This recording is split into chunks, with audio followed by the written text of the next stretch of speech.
Hello friends, welcome to this video. In this video we will be discussing about the important component of CIB exam, that is bank financial management. और यहाँ पर हम module D का chapter 29 that is liquidity management इसको discuss कर रहे हैं। This is part 1 of our discussion.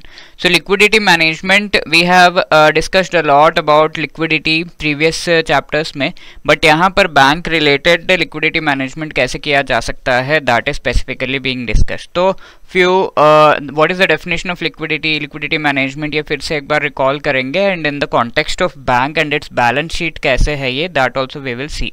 What are the dimensions and role of liquidity management, like what is the need, liquidity position का किस तरीके से यहाँ पर manifestation, and what are the types of risk we will see, and at the end third part will be measuring and managing the liquidity risk.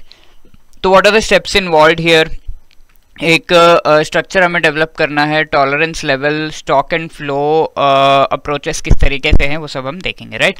So first starting with the definition, we should know that liquidity management is nothing but accommodating decrease in the liability. Okay, so let's say bank function करता ही कैसे है, अगर इसमें deposits आ रहे हैं तो bank will function well, if the deposits are not coming obviously bank's business is bad, ठीक है। तो if there is a decrease in the liability obviously bank के जो फंड्स है उसके sources are depleting, and if there is an increase in the assets, in the sense if the bank has to give a lot of loans, give out loans, तो उसके लिए बहुत सारा पैसा चाहिए होगा ना, तो it cannot deny the customers कि हाँ मेरे पास पैसे नहीं है, I cannot give the loan, तो that will be a reputational loss। तो इस चीज को मैनेज करना is nothing but the liquidity। Liquidity is again about the cash inflow and outflow as we have already seen। Objectives if we see liquidity जो है उसको maintain करना is one of the objective of asset liability management, इसका part है। So asset liability management is again, assets are the cash inflows that are coming and liability is the cash outflow that has to happen after maturity, ठीक है, maturity के time पे। तो इसको ensure करना यहाँ पर बहुत ज़्यादा ज़रूरी है कि asset liability management में we have already seen it is all about maintaining bank's profitability and mainly its liquidity, okay। Also it is different from other risk, ठीक है। If we see initially we have discussed कि liquidity risk जो है काफ़ी fatal है, but या it is less fatal in comparison to other risks like interest rate risk, market risk, operational risk etc. जो है बैंक की solvency यानी कि major loss एक ही बार में create करते हैं। But if we see liquidity risk, this is something that is always, almost always existent for the bank. Why? Because the inflow and outflow of funds may not be always matching. ठीक है, ये mismatch तो रहता ही रहता है, and this mismatch is nothing but liquidity risk. But yeah, if there is a very extreme situation, then वो bank के solvency को affect करता है, यानी कि bank is able to pay for whatever things it has to pay, that thing is affected here. अब ये जो लिक्विडिटी है, how can it be managed, a dynamic management has to be done, ठीक है। डायनामिकली अगर you have allocated let's say an asset 1 year के बाद payment आएगा इसका एंड 10,000 रुपीज है, it you have matched it with another liability, but इसका payment early आ गया लेट्स से, या फिर डिफॉल्ट हो गया, ऐसे केस में this payment is not coming, the asset payment is not coming, तो लायबिलिटी का payment how are we going to do, dynamically again allocate something else, so that is dynamic management which is required for liquidity management, ठीक है। Basel III guidelines के हिसाब से so as to maintain adequate levels of liquidity, short term में liquidity coverage ratio and long term में net stable funding ratio, इसको जो है दिया गया है for the banks to maintain this amount, ठीक है। This we have already discussed in the previous chapters, okay। So these are the initial things that we had to discuss with respect to liquidity management of a bank। Now what are the dimensions and role of liquidity management? So liquidity management is basically all about generating the funds, ठीक है। liquidity means whenever the bank needs to pay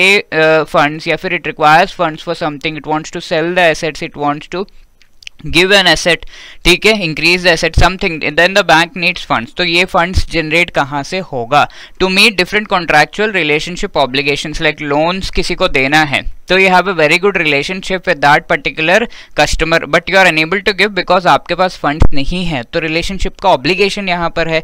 in the same way contractual obligation है, जहाँ पर you have taken deposit from someone, it matures, then you have to return that money with interest, contractual obligation.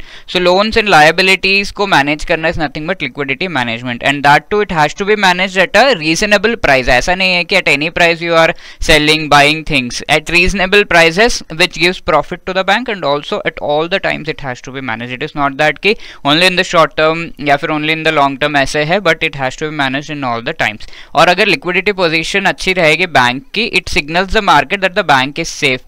Also bank अपने prior जो loan commitments है उनको fulfill कर सकता है. कोई भी unprofitable sale जो assets का है, ठीक है, if the liquidity is good, the bank is able to sell the assets at whatever price it wants. ठीक है, जो भी प्राइस पर चाहता है वो assets को सेल कर सकता है. लेट्स से कोई लोन एसेट है उसे सेल करना है तो that can be sold at whatever price the bank requires. But यहाँ पर अगर liquidity is not proper, then the sale of assets will be unprofitable. ठीक है, also it lowers the size of default risk premium. ठीक है, तो let's से किसी ने लोन लिया है और लिक्विडिटी प्रॉपर है तो you can manage it with your own liquid funds जो आपके पास हैं. बट अगर नहीं है तो you have to take insurance, you have to take we have seen the credit derivatives. ठीक है, तो उनको लेना पड़ेगा, क्रेडिट डिफॉल्ट स्वैप वगैरह आपको लेना पड़ता है, तो उस पर you have to pay the premium. तो if the liquidity is good you will not go for insurance premium वगैरह. ठीक है, तो it will reduce the size of the default risk premium that the bank is paying. Now what are the various parameters जिनके basis पर adequacy of bank का liquidity position. ठीक है, liquidity let's say 100 rupees bank को requirement है, तो ये 100 rupees maintain हो रहा है कि नहीं, ये हम किन चीज़ों के बेसिस पे देख सकते हैं. एक तो historical funding requirements क्या रहे हैं, पास्ट में क्या था, प्रेजेंटली करंट लिक्विडिटी पोजीशन क्या है, एंड फ्यूचर में what is the requirement of the funds. ये तीन चीजों को असेस करके we can just have a look कि हाँ what will be the bank's liquidity position. Apart from that what are the different sources of funds and whether they are reliable. ठीक है, funds का सोर्सेस क्या है, like liabilities है या फिर एसेट का मैच्योरिटी है, what are the sources of funds, you have to take care of that. And what are the options for reducing funding needs. ठीक है, फंडिंग नीड्स को रिड्यूस करना यानी कि you should not be like, you should keep matching things and एक का जो है रोल ओवर करते रहना चाहिए. Roll over in the sense एक लाइबिलिटी है तो उसका पेमेंट करने के बजाय वो जो भी लाइबिलिटी है किसी एसेट से उसको अटैच कर दिया and then the payment is being done from that. तो इस तरीके से फंडिंग नीड्स तो को कम करना, funding in the sense extra borrowing कहीं से करना उसको कम करना. Then also present and anticipated asset quality कैसी है, present and future earnings capacity क्या है, एंड एसेट क्वालिटी इज कि ये जो एसेट्स हमारे पास है are they enough to maintain proper liquidity, या एनपीए बन जा रहा है तो बैंक को लॉस हो रहा है. ठीक है, अर्निंग्स कैसे हैं from different things, and also हमारा कैपिटल पोजीशन कैसा है. ठीक है, what ever capital the bank है स्टार्टेड विथ एंड इंक्रीज्ड वो कैसा है. What are the factors which affect banks liquidity. ठीक है, तो these are the parameters based upon which adequacy of banks capital banks liquidity position can be assessed. Now कौन से factors actually liquidity को assess जो है affect करते हैं, sorry. तो if there is a decline in the earnings जो bank को मिल रहे हैं उसमें decline है तो लिक्विडिटी पोजीशन खराब होगा बैंक का, लिक्विड फंड्स बैंक के पास नहीं होंगे. एनपीए इंक्रीज हो रहा है तब डिपॉजिट कॉन्सेंट्रेशन हो रहा है, डिपॉजिट्स जो लिए जा रहे हैं लेट्स से एक ही सेक्टर से लिए जा रहे हैं, if that sector has any issue they all will come and take back the deposits. तो concentration नहीं होना है. downgrading हो रहा है, expanded business opportunities expand किए जा रहे हैं, acquisitions, new tax initiatives, ये इनके वजह से जो funds है बैंक के पास उनमें reduction, increase and variations होते हैं. so it affects the bank's liquidity position. apart from that to provide funds what the bank has to do, bank को देखना होगा कि वो liquid assets को जो है dispose कर पा रहा है आराम से. ठीक है, फंड्स प्रोवाइड करना है तो उसके पास जो एसेट है, लेट्स से कोई लोन एसेट है उसे सेल कर पा रहा है, लेट्स से कोई लायबिलिटी है उसको यूज कर पा रहा है, राइट. तो that has to be done, liquid assets को डिस्पोज ऑफ कर पा रहा है.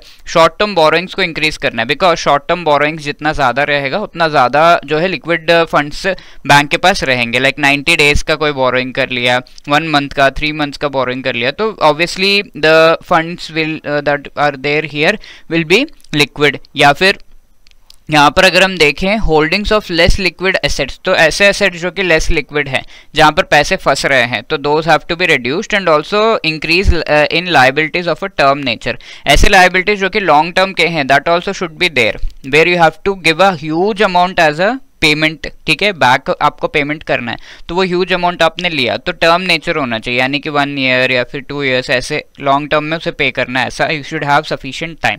ऑल्सो कैपिटल फंड्स इंक्रीज करने, तो ओवरऑल लिक्विडिटी बढ़ाना है तो फंड्स तो होने चाहिए, right. Now what are the different kinds of liquidity risk? So this is a important area from where questions have been asked previously also in the CIB exam.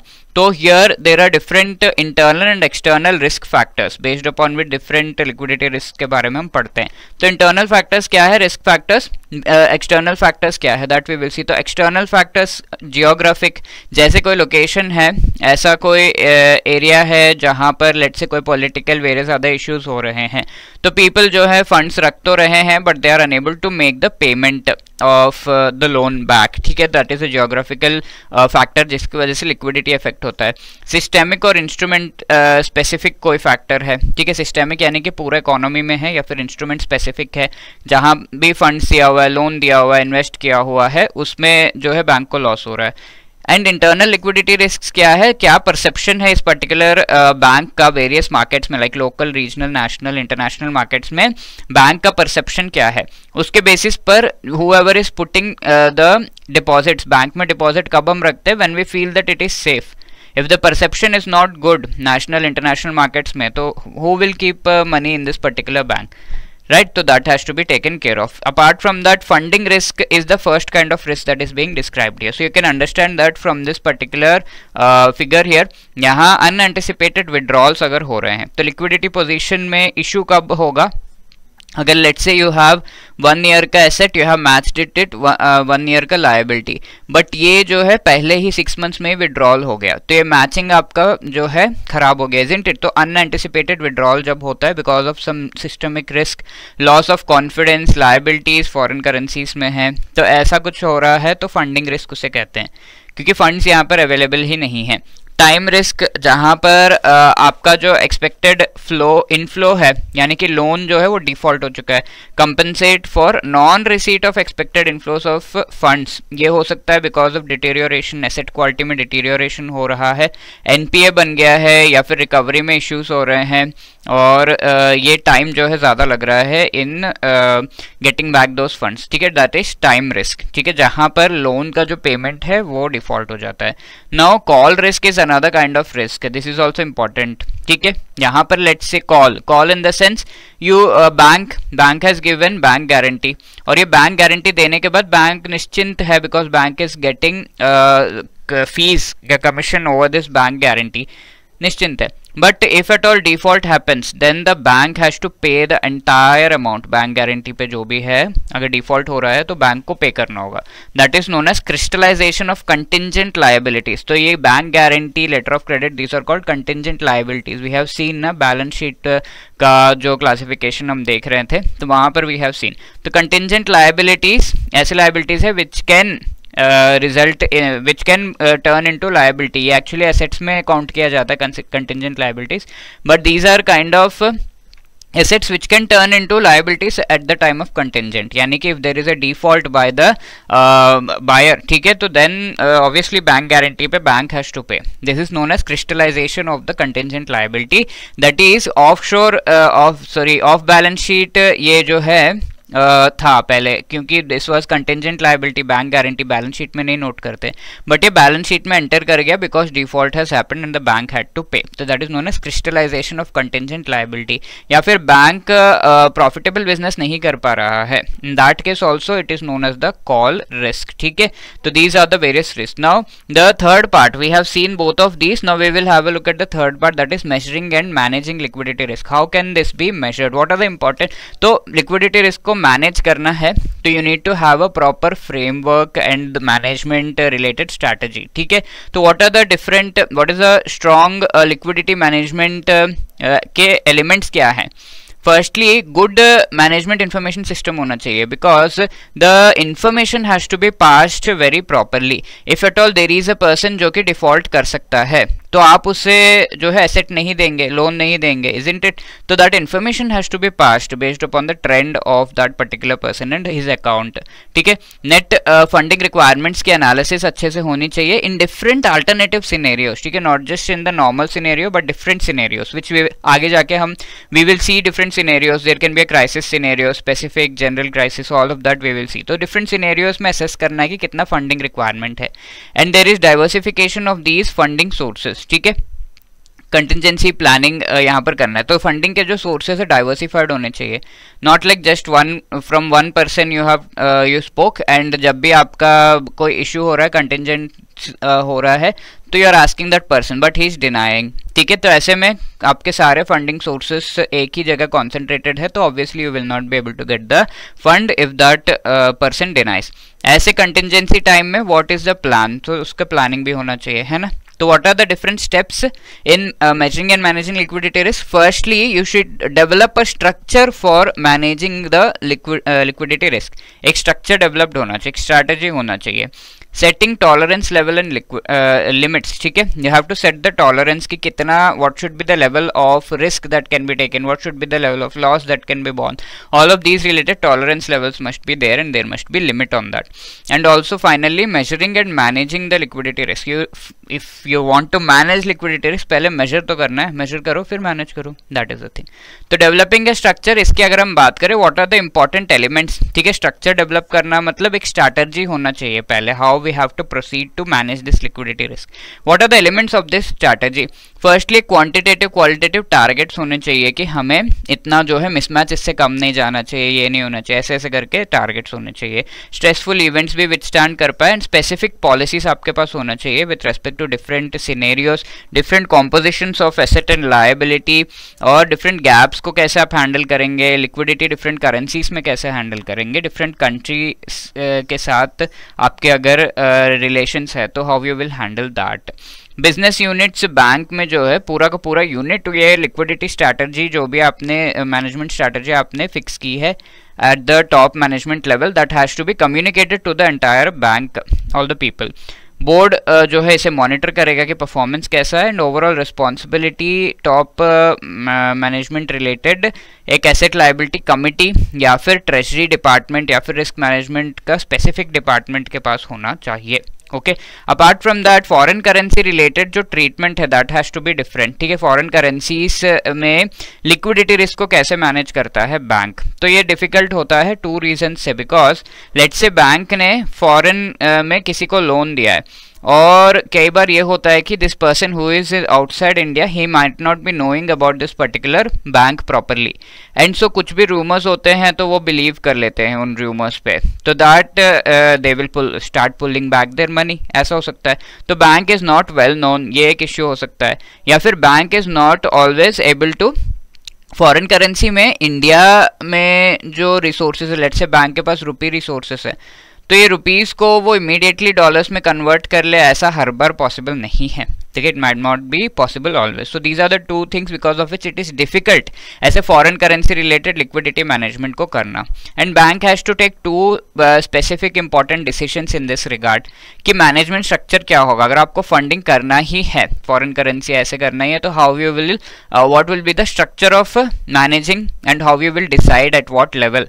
तो इसको centralise कर सकते हैं, लाइक हेड ऑफिस सारे decisions ले रहा है and वहीं से सारा हो रहा है। फॉर एग्जाम्पल किसी बैंक का हेड ऑफिस मुंबई में, तो मुंबई का हेड ऑफिस में जो डिसीजन लिया गया that will be something that will be implemented by that bank to manage foreign currency related liquidity.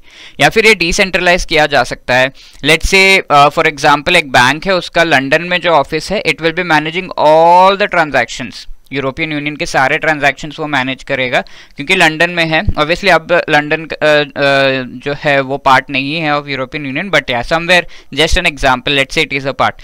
तो सारे यूरोपियन यूनियन के जो ट्रांजैक्शंस हैं in all types of currencies वो मैनेज करेगा दैट, और it can be currency wise management. ठीक है, लाइक लेट्स से जापान में किसी बैंक का ऑफिस है तो that office is managing all the yen related, yen Japanese currency है, येन रिलेटेड जो भी ट्रांजैक्शंस हैं उसकी लिक्विडिटी को ये जापान की जो ऑफिस है that is managing for all the offices world wide of that particular bank. ठीक है, येन करेंसी रिलेटेड। तो इस तरीके से लिक्विडिटी स्ट्रैटेजी ईच करेंसी में अगर हम देखें तो there are different questions that the bank has to answer, like will a bank fund foreign currency needs in domestic currency, convert the proceeds of foreign currency through foreign exchange market, currency swaps. तो अगर liquidity की requirement है तो क्या, जैसे India में कोई bank है SBI, it will convert, it has rupee resources store किया है या फिर फॉरेन करेंसी में, और अगर रुपी रिसोर्सेस है तो इसको क्या कन्वर्ट करेगा into dollars and then it will use it. What will be the strategy, ठीक है। पहला तो मैनेजमेंट स्ट्रक्चर क्या है, दूसरा स्ट्रैटेजी क्या होना चाहिए that with respect to each currency. How will a bank manage the associated risk if exchange market cease to be available? ठीक है, अगर रुपीस को कन्वर्ट करना चाहते हैं और ये एक्सचेंज मार्केट है ही नहीं where dollars have to be bought, तो what will be the strategy then? ठीक है, these are the two questions that it has to answer. Apart from that, ये सब अगर फंक्शन नहीं करता है, काम नहीं करता है, तो बैंक के पास कुछ बैकअप लिक्विडिटी स्ट्रैटेजी होना चाहिए फॉरेन करेंसी रिलेटेड, बिकॉज ये क्रॉस कंट्री होता है international, so it can result into very bad consequences. So that is why normal approach से डिसरप्टेड है तो बैकअप लिक्विडिटी होना चाहिए, एंड होम ऑफिस जो हेड ऑफिस है that will be providing these things. Apart from that, अगर major bank का जो है बिजनेस किसी पर्टिकुलर करेंसी में है तो currency wise contingency strategy bank के पास होना चाहिए। Okay, also the other thing is की tolerance levels and liquidity risk related limits को सेट करना होता है कि ये जो है हमारा टॉलरेंस लेवल, इससे ज़्यादा लॉस हम बेयर नहीं कर सकते, इससे ज़्यादा रिस्क हम नहीं ले सकते। तो ये कौन सेट करता है, बैंक का मैनेजमेंट या supervisor is going to set. Limits जो है स्ट्रेस टेस्ट के बेसिस पे होते हैं कि ये स्ट्रेसफुल सिनेरियो अगर हो रहा है तो ऐसे में what will be the requirement for the bank, how will it manage things, ये सारा टेस्टिंग किया जाता है। और first thing is that cash flow mismatches अगर हो रहे हैं तो ऐसे में क्या करेगा बैंक, ठीक है। तो what will be the tolerance, what will be the limits here over particular periods by taking conservative view of marketability of liquid assets like discount on cover price volatility, ठीक है। तो यहाँ पर डिफरेंट चीज़ों को ध्यान रख के कैश फ्लो मिसमैचेस को जो है मैनेज किया जाएगा। Liquid assets as a percentage of short term liabilities, ठीक है। तो यहाँ पर ये कहा जा रहा है कि डिफरेंट लिमिट्स, तो कैश फ्लो मिसमैच का limit, liquid assets short term liabilities का कितना परसेंटेज होंगे, तो शॉर्ट टर्म के लिए जो रिक्वायरमेंट्स है फंडिंग के उसके सामने कितना लिक्विड एसेट्स जो है हमारे पास अवेलेबल है। तो liquid asset these have a market, यानी कि ऐसे एसेट्स जो कि इवन स्ट्रेस पीरियड में, स्ट्रेसफुल पीरियड में भी the market for these assets is open and this can be used for funding and all, ठीक है। Also there can be other kinds of limits like limit on loan to deposit, कितना आप loan to deposit ratio रखेंगे, इतना deposit आएगा तो कितना loan देंगे, लोन टू कैपिटल रेशियो कितना होगा, anticipated funding needs and available sources, कहाँ से आपको फंडिंग मिलेगा, और primary sources for meeting funding needs quantified होने चाहिए, और साथ में percentage reliance on a particular liability category, तो liability actually provides the funds, ठीक है। फंड्स आप कहीं से सोर्स कर रहे हैं तो पर्टिकुलर कैटेगरी पर डिपेंडेंस कितना है आपका, इंडिविजुअल कस्टमर्स पे क्या डिपेंडेंस है, minimum maximum average maturity different liabilities की कैसी है जो आप मैच करना चाहते हो with the assets, and also minimum liquidity provisioning यहाँ पर की गई है या नहीं, so as to maintain the operations, ठीक है। लिक्विडिटी चलो कोई अनफोर्सिन सिचुएशन को मैनेज करने के लिए तो है, बट बैंक के खुद के ऑपरेशंस भी होते हैं ना, उनके लिए भी तो थोड़ा पैसा चाहिए, तो whether we have maintained that और not. Okay, so let us answer this question. Which among the following is or other factors based upon which adequacy of bank's liquidity position can be assessed? First, historical funding requirements, current liquidity position, anticipated future funding needs या sources of funds, ठीक है। यहाँ पर historical, current, anticipated, ये तीनों तो मैंने बताया, एंड सोर्सेस ऑफ फंड्स क्या है, that is also one factor based upon which adequacy of banks liquidity position can be assessed. तो 1, 2, 3 एंड 4। सो डेफिनेशन क्या है इसका, what are the important dimensions and role of liquidity management that we have seen, and with respect to measuring and managing liquidity risk कुछ चीज़ें हम देख चुके हैं कि we need to develop a structure, and वो स्ट्रक्चर में क्या स्ट्रैटेजी होना चाहिए, all of that we have seen. Tolerance levels और किस चीज से related, limits and all have to be set, that also we have seen. So the third part of stock and flow approaches related to the measuring and managing the liquidity risk, वो हम अभी देख रहे हैं. ठीक है, तो यहाँ पर अगर हम देखें there are two approaches by which liquidity risk can be measured and then managed. ठीक है, दो अप्रोचेस क्या है हमारे, stock approach and the other is flow approach. So this is something that we have already discussed I think previously, right, in module B also, कि there are two approaches liquidity को measure करने से related. तो these are two kinds wherein first one is the stock approach, यानी कि stock यानी कि how much stock of money you already have with you, या फिर how the movement is between assets and liabilities of the money. ठीक है, इसके basis पे लिक्विडिटी का एक आइडिया लग जाता है कि किस तरीके का है. Okay, based upon what presently and in past we had. Flow approaches आगे क्या होने वाला है, what can be the cash in flow, cash out flow क्या हो सकता है, उसके बेसिस पर flow approach and what will be the liquidity requirement at that time, that is assess. ठीक है, तो these the first thing here is the stock approach. So let us see what are the different kinds of ratios that we have to measure. Okay, तो various ratios हम पहले देख चुके हैं liquidity management related, and here we are having a look at a different kind of ratios based upon the balance sheet management, जो हमारा main पूरा overlying agenda है ऑफ दिस एंटायर मॉड्यूल. ठीक है, तो स्टॉक अप्रोच में different ratios को assess किया जाता है, and these ratios can be divided into two kinds. Some ratios if they are lower they are better. ठीक है, लो यानी कि जितना कम होगा ये रेशियो उतना अच्छा होगा. ठीक है, तो like cost to benefit ratio, ये कितना जितना कम होगा that is best, because your cost is really high and benefit is low, तो this ratio will be high. तो जितना हाई होगा कॉस्ट आपका उतना हाई होगा, तो जितना कम होगा उतना बेटर है ना. तो in that way lower the better ratios and higher the better ratios, जितना हाई होंगे ये रेशियोस उतना बेटर होगा. What is the first one, net loans to total deposits. ठीक है, तो जनरली लोन्स जो है those are considered to be less liquid asset, that is why the lower the amount of loans that are there over deposits, better lower this ratio is better position में bank की liquidity रहेगी. ठीक है, similarly volatile liabilities by total assets, when there are liabilities which are volatile, like payment कभी भी करनी पड़ रही है, तो that will create an adverse liquidity position for the particular bank. ठीक है, दैट इज व्हाई ये वोलेटाइल लायबिलिटीज जितने कम है उतना better. Short term liabilities are the liabilities which are available for the short term, this money is available for the short term and at the earliest आपको redeem करना है, या फिर शॉर्ट टर्म लायबिलिटी है तो उस पर पेमेंट आपको एट द अर्लीस्ट करनी होती है, राइट. तो दैट इज वाई जितना कम शॉर्ट टर्म लायबिलिटीज होंगे उतना बेटर होगा, या लिक्विड एसेट्स हो या फिर टोटल एसेट्स के साथ इसका रेशियो हो. Then the next is market liabilities. What is market liability mean short term के शॉर्ट पीरियड के liabilities like money market related things. ठीक है, इंटर बैंक लायबिलिटीज जो कि कॉल मनी रिलेटेड होते हैं, तो these are very short term funds that are available. तो ये शॉर्ट टर्म फंड जितना कम हो उतना अच्छा है. Then the ratios which are higher the better ratios. तो यहाँ पर core deposit that is the stable and important public जो deposit कर रही है normal banking business के दौरान, that those deposits are called the core deposit. Higher the core deposits better the liquidity position. जितना ज़्यादा ये stable funding रहेगा बैंक के लिए उतना अच्छा होगा. Ratio with the total assets. Then time deposits by total deposit. Again time deposit was also considered to be a stable source of money and funding. ठीक है, तो stable level of liquidity maintain रहता है, negligible volatility रहता है time deposit में, because there is lock in period, all of these things are there. Then liquid asset divided by total assets, तो जितना ज़्यादा लिक्विड एसेट्स हमारे पास होंगे उतना जो है बेटर रहता है, राइट. तो that is why higher the better होता है ये ratio. Bank balance, money at call, inter bank placements, 1 month related, held for trading category के instruments and securities. Then there is prime asset by total assets. What is prime asset? Prime asset means readily you can withdraw without any notice. Like bank से अगर आपको पैसा निकालना तो you will not ask the bank manager या फिर bank का director को जाकर नहीं पूछेंगे ना, तो you will immediately withdraw, UPI खटाक से आपका पैसा ट्रांसफर करेंगे. तो वैसे ही banks also maintain their funds with other banks and RBI.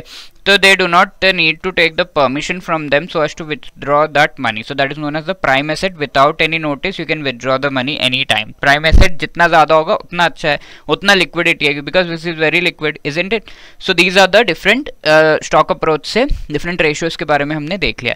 Now talking about the flow approach, जिसे gap approach भी कहा जाता है. तो यहाँ पे different जो है 3 different processes में ये divide किया गया है.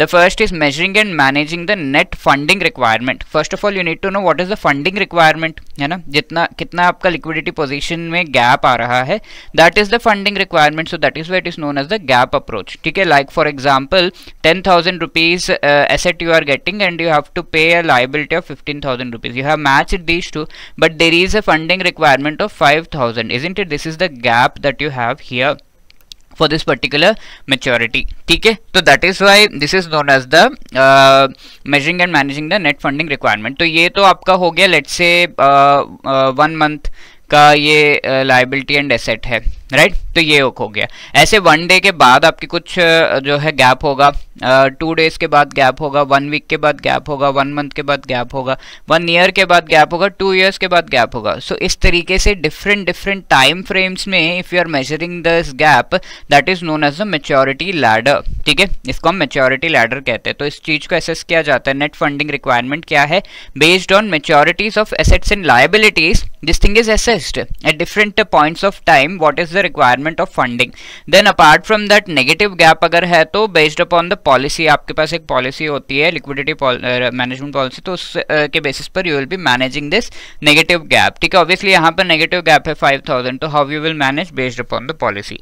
अब there is requirement of calculation of net funding requirement. ठीक है, नेट फंडिंग रिक्वायरमेंट्स कितने हैं उसको कैलकुलेट करना जरूरी होता है, तो वो मैच्योरिटी लैडर के बेसिस पर कैलकुलेट किया जाता है. Okay, so we have seen कि मैच्योरिटी लैडर क्या होता है.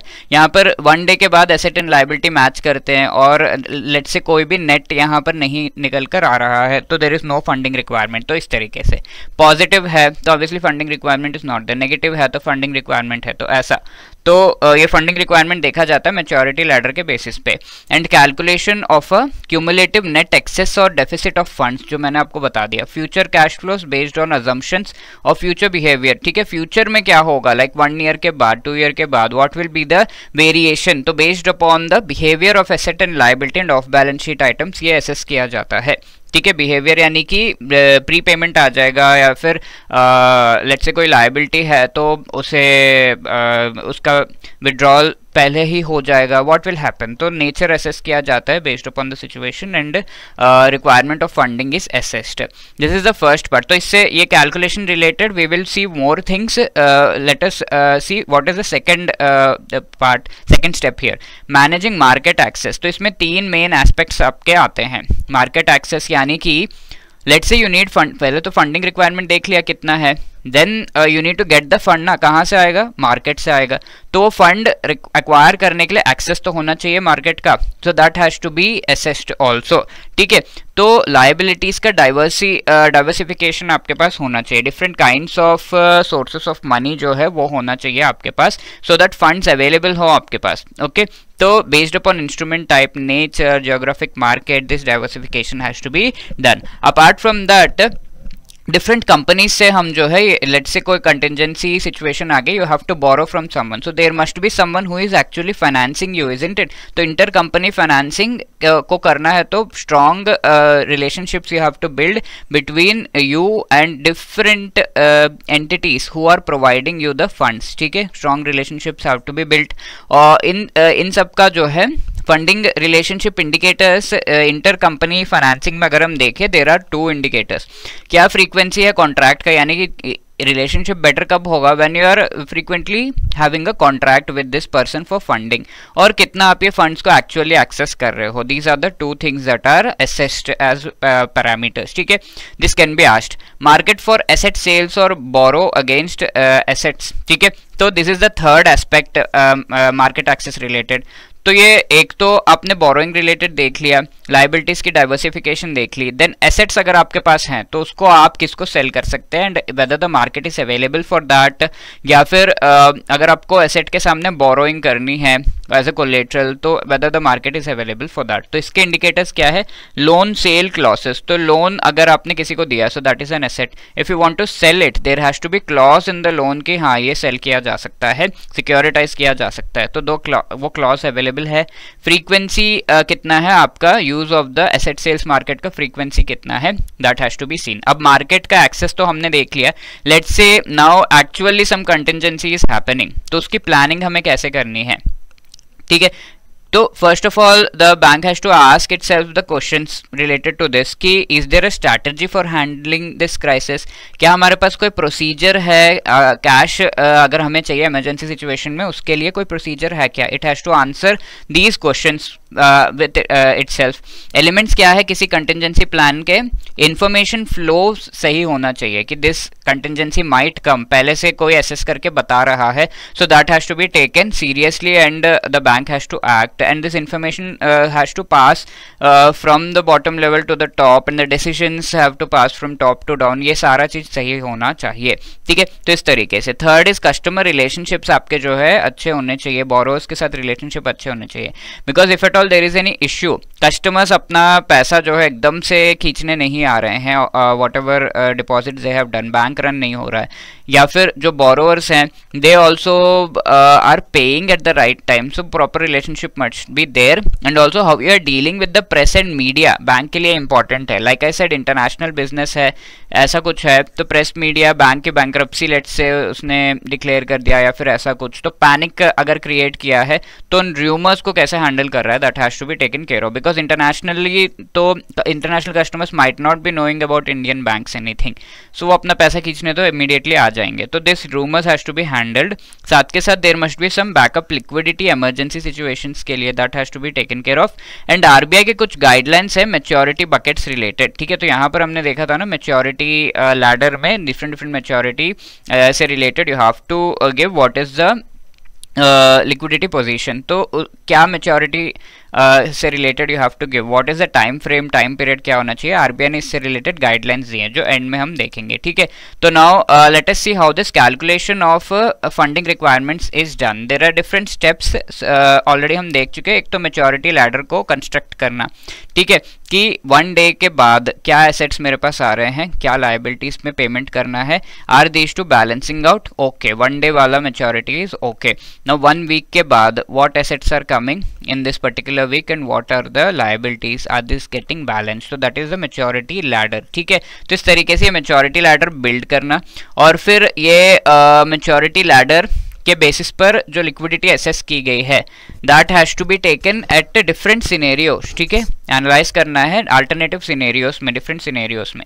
There can be 3 scenarios that are given here, okay. Liquidity में वेरिएशंस आ जाते हैं, like normal general market conditions में इजीली आप जो है अपना बिजनेस कर रहे हैं, you are getting deposits, you are giving loans, you are getting cash inflow, you are getting giving cash outflow, normal conditions में you are doing this. And whenever there is a liability, इसका maturity हो गया तो इसको आप किसी और asset से पे करके एक और लायबिलिटी के थ्रू फंडिंग कर रहे हैं, तो रोल ओवर काफ़ी ईजी होता है कि एक खत्म हुआ दूसरा स्टार्ट किया, एक खत्म हुआ दूसरा स्टार्ट किया, तो नॉर्मल कंडीशंस में it is very easy. Second situation scenario is bank specific कोई क्राइसिस हुआ हो, like there is let's say there is bank A, तो ये बैंक ए में कुछ क्राइसिस हुआ and people have stopped trusting this particular bank, okay. तो ऐसे में बैंक स्पेसिफिक इशू इसे कहते हैं। तो ऐसे में वर्स्ट केस रिलेटेड कोई बेंचमार्क यानी कि फर्स्ट केस सिनेरियो अगर हो रहा है तो how the bank is going to manage the liquidity to service the customers in crisis होना चाहिए, लिक्विड कैश इसके पास होना चाहिए so that it can buy some time, ठीक है। कुछ इन इश्यूज को रिजॉल्व करने के लिए टाइम रहे बैंक के पास, क्योंकि कोई लेट्स से बैंक के बारे में कुछ रूमर है, गलत चीज बता दी गई है कि सीईओ ने किसी ऐसे को जो है अपना लोन दे दिया, बैंक को बहुत लॉस हो गया, people come for taking their deposit back, तो ऐसे में bank should be able to handle this bank run while it is resolving that situation and then getting back the deposits and its reputation also, ठीक है। तो ऐसे situation में roll over जो है डिफिकल्ट होता है, जो भी एसेट्स लायबिलिटी से people want to take out and nobody wants to do business with the bank, तो रोल ओवर डिफिकल्ट होता है। जनरल मार्केट क्राइसिस अगर होता है, यानी कि पूरे के पूरे इकोनॉमी में all the banks are at a very precarious situation, तो जनरल मार्केट क्राइसिस सारे बैंक सारे फाइनेंशियल इंस्टीट्यूशंस को इश्यू है, तो ऐसे में कौन आपके बैंक ए को कौन फंड्स देगा और इसके एसेट्स कौन खरीदेगा? Nobody will be interested. तो ऐसे में roll over becomes very very difficult, यानी कि बैंक का बिजनेस ही रुक जाता है। Apart from that total liquidity, पूरे बैंकिंग सिस्टम के लिए लिक्विडिटी बफर मेंटेन करना होता है, एंड ऐसे में जो रेप्यूटेड फाइनेंशियल इंस्टीट्यूशन है वो बेनिफिट करते हैं। For example there is bank A, bank B, bank C, ऐसा। तो ये तीनों बैंक से ऐसा जो क्राइसिस होता है लोग अपने पैसे खींच लेंगे, तो खींच के क्या अपने घर में रखेंगे? नहीं, they will put all of the money in SBI because they trust SBI, ठीक है, गवर्नमेंट का है, एवरीथिंग दे ट्रस्ट इट, तो दे विल पुट मनी। तो ऐसे में SBI का प्रॉफिट बहुत इंक्रीज हो जाता है, बट ये बैंक्स का जो है लिक्विडिटी पोजीशन वर्स हो जाता है। That is the thing. ये हो गया अल्टरनेटिव सिनेरियोस में हम देख रहे हैं कि किस तरीके से इसे मेजर किया जा सकता है। Now the other part is measuring the liquidity over chosen time frame. Over chosen time frame liquidity कैसा है, इसको हम ग्राफिकली एक्चुअली पोर्ट्रे करते हैं। फॉर एग्जांपल अगर हम देखें कोई रेप्यूटेड फाइनेंशियल इंस्टीट्यूशन है, फॉर दैट फाइनेंशियल इंस्टीट्यूशन अगर हम लिक्विडिटी पोजीशन उसका इस तरीके से प्लॉट करना चाहते हैं, तो लेट्स से डिफरेंट सिनेरियोस में we are plotting the liquidity position. Firstly जो है जनरल मार्केट कंडीशंस में द लिक्विडिटी इज नॉर्मल, ठीक है, नॉर्मल लिक्विडिटी है। अब बैंक स्पेसिफिक अगर क्राइसिस आ गया तो किसी भी बैंक का जो है लिक्विडिटी ड्रॉप करता है, तो ये रेप्यूटेड हो ना हो इसका ड्रॉप करेगा। बट जनरल मार्केट क्राइसिस में अगर ये रेप्यूटेड इंस्टीट्यूशन है तो इसका लिक्विडिटी इंक्रीज होता है। Okay, why? Because everybody will be pulling out money from everywhere, और ये रेप्यूटेड SBI में सारा पैसा डाल रहे हैं, तो SBI का ग्राफ कुछ आपको ऐसा दिखेगा। But let's say if there is financial institution जो उतना रेप्यूटेड नहीं है, तो उसका ग्राफ कैसा होगा? अगर नॉर्मल कंडीशंस हैं तो लिक्विडिटी आपकी नॉर्मल रहेगी, अगर बैंक स्पेसिफिक क्राइसिस है तो थोड़ी रिड्यूस होगी, और जनरल जो है क्राइसिस है तो और भी लिक्विडिटी रिड्यूस हो जाएगी, तो ऐसा रहेगा, ठीक है। तो this are different kinds of graphs and differently portray किया जा रहा है लिक्विडिटी पोजीशनिंग को, ठीक है। और general time frame active liquidity management का फ्यू वीक्स का ही होता है। अगर लॉन्गर टाइम फ्रेम आप लेते हैं तो यहाँ पर जो लिक्विडिटी ग्राफ्स वगैरह बना रहे हैं फ्यू वीक्स रिलेटेड ही रहता है। लॉन्गर टाइम फ्रेम ले रहे तो मेजर डिसीजंस के लिए, स्ट्रैटेजिक डिसीजंस के लिए ये किया जाता है, और ऐसे में जो है कितना बैंक जो है स्पेसिफिक पर्टिकुलर मार्केट्स पे डिपेंड कर सकता है, ये सारी चीज़ें असेस की जाती हैं। Now to do all of this calculations and everything flow approach में you have to take some assumptions, क्योंकि हम फ्यूचर रिलेटेड डिसीजंस लेते हैं यहाँ पर, तो related to assets, liabilities, off balance sheet activities and other things आपको assumptions करने होते हैं। तो एसेट्स एंड लायबिलिटी के अजम्पशंस हम देखेंगे। Off balance sheet related activities का अजम्पशन क्या, ऑफ बैलेंस शीट क्या हो सकता है? Letter of credit, bank guarantee. तो you can only assume a few things like कि ये जो है या तो बैंक को पूरा लॉस होगा अगर डिफॉल्ट हो रहा है, या तो bank will be gaining the commission and escaping, ठीक है। तो that can happen if the payment is being done properly. तो ऑफ बैलेंस शीट एक्टिविटीज से related assumptions. Then other assumptions are other activities of bank, like clearing services अगर bank provide कर रहा है तो बैंक के पास थोड़ा मनी अवेलेबल होना चाहिए ताकि ये पेमेंट जब आ रहा है तो बैंक क्लियरिंग सर्विसेज में क्या है, पेमेंट रिसीव, पेमेंट सेंड, ये चीज़ें करते हैं। तो पेमेंट सेंड टाइम पे करना है बैंक को, even though it is not receiving at time, तो it has to maintain some money, all of these things are there, and then ये मनी वसूल करेगा, राइट। तो इस तरीके से है, ये क्लियरिंग सर्विसेज में अजम्पशंस करने हैं based upon this thing, and liquidity management करना है। नाउ एसेट रिलेटेड अजम्पशंस क्या है कि एसेट्स अगर आपके पास है तो वो इजीली रोल ओवर हो रहे हैं या नहीं, ये चीज़ आपको असेस करना है, एंड उससे रिलेटेड अजम्पशन करना है कि हाँ हो रहे हैं इन पर्टिकुलर सिचुएशन, नहीं हो रहे हैं इन पर्टिकुलर सिचुएशन। तो मैच्योरिंग एसेट्स को रीन्यू कर पा रहे हैं या नहीं, लेट्स से किसी को लोन दिया, पैसे वापस किए उसने, तो मनी आपके पास अवेलेबल है, तो if you have not attached it to any liability, are you able to give one more loan, renew कर पा रहे हैं नहीं, दैट रोल ओवर हो रहा है कि नहीं। न्यू लोन रिक्वेस्ट को एक्सेप्ट कर पा रहे हैं या नहीं, ये तो रोल ओवर हुआ। अब न्यू लोन को आप दे पा रहे हो या नहीं, for that you need some liability या फिर मनी रिक्वायरमेंट चाहिए। ड्रॉ डाउन्स हो रहे हैं that a bank will need to fund, ठीक है। अगर कोई ड्रॉ डाउन हो रहा है यानी कि कोई लायबिलिटी, कोई डिपॉजिट बैंक में रखा हुआ है, तो they are coming and asking their money back, that is draw down. तो ऐसे में फंडिंग अवेलेबल है या नहीं। और ये सारे फंडिंग इन चीज़ों से related 3 kinds of asset categories में एक्चुअली डिवाइड किया गया है बैंक के एसेट्स को. सो let us have a look at this 3 categories. Most liquid category के एसेट है जो कि बैंक यूज कर सकता है, लाइक कैश है, सिक्योरिटीज है, इंटरबैंक लोन्स है, रेडीली अवेलेबल होता है. ठीक है. और जैसे इंटरबैंक लोन्स लिक्विड तो है, लेकिन कोई जनरल क्राइसिस होगा तो यहाँ पर लिक्विडिटी नहीं होती है इसकी. लाइक जनरल क्राइसिस है तो इंटरबैंक यानी कि एक बैंक दूसरे बैंक से लोन नहीं ले पाएगा ना. तो जनरल क्राइसिस, पूरे इकोनॉमी में क्राइसिस है तो ये यूज नहीं कर सकते. Less liquid category is bank के saleable loan given time frame में जो है सेलेबल लोन. तो लोन्स जनरली बैंक सेल नहीं करता, but if it wants to sell तो दैट कैन हैपन. ये लिक्विडिटी इसकी कम है in comparison to cash, securities obviously. Least liquid category है जहां पर अनमार्केटेबल एसेट्स है बैंक के पास. ठीक है, such as loans not capable of being readily sold.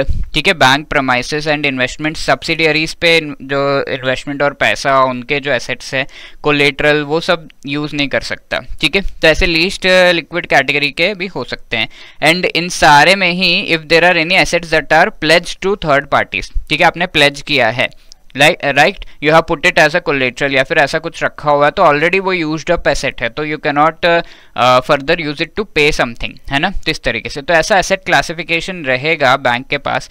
Then only it will be able to understand कि कितना एसेट्स मेरे पास है which can actually help me so as to cover up the payments that I want to do. ठीक है, ये है. And finally liability related assumptions भी यहाँ पे हो सकते हैं, related to the roll over, related to new deposits and maturity of the deposits. ठीक है, रोल ओवर लाइबिलिटी का हो रहा है या नहीं. किसी ने बैंक में पैसे रखे हैं, राइट, ये पैसे उनको वापस कर दिए गए ना, उसके बाद इस बैंक जो है और डिपॉजिट्स ले पा रहा है या नहीं, that has to be taken care of. New deposits bank is able to take और नॉट, एंड मैच्योरिटी डिपॉजिट्स की कब कब हो रही है. These assumptions have to be seen, and based upon this there are some questions that the bank answers with respect to these liabilities, that is sources of funding which are likely to stay. different kinds of liabilities bank के पास है या नहीं.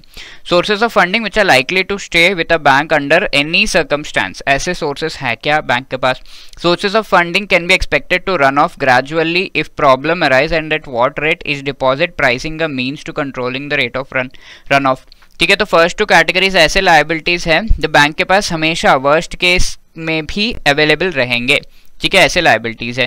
Then second category ऐसे यहाँ पर हम देख रहे हैं मैच्योरिंग लाइबिलिटीज और लाइबिलिटीज विद नॉन कॉन्ट्रैक्चुअल मैच्योरिटीज. ठीक है, तो ऐसे लाइबिलिटीज जो कि मैच्योर हो रहे हैं. फिर लाइबिलिटीज विथ नॉन कॉन्ट्रैक्चुअल मैच्योरिटीज, यानी कि ऐसा कोई फिक्स्ड जो है मैच्योरिंग रिलेटेड इसका लाइबिलिटी नहीं है, राइट. तो इस तरीके से can be expected to run off immediately at the first sign of trouble. First sign of trouble में ये लाइबिलिटीज चले जाएंगे. Like normal savings account deposit, immediately लोग अपने पैसे पुल करने लगते हैं. Are these liabilities early withdrawal options, इन सभी में अर्ली विड्रॉल ऑप्शंस वगैरह दिए हुए हैं या नहीं. तो सेकंड वन यहाँ पर जो दिया हुआ है ये क्या है, stay with a bank during periods of mild difficulties. तो माइल्ड डिफिकल्टीज में ये बैंक के पास है. रन ऑफ रिलेटिवली स्लोली, कोई क्राइसिस हो रहा है तो स्लोली जो है ये लिक्विडिटी जो है वो खत्म हो रही है. बैंक की जो ये फंड्स है वो धीरे धीरे खत्म हो रहे हैं, नॉट इमीडिएटली.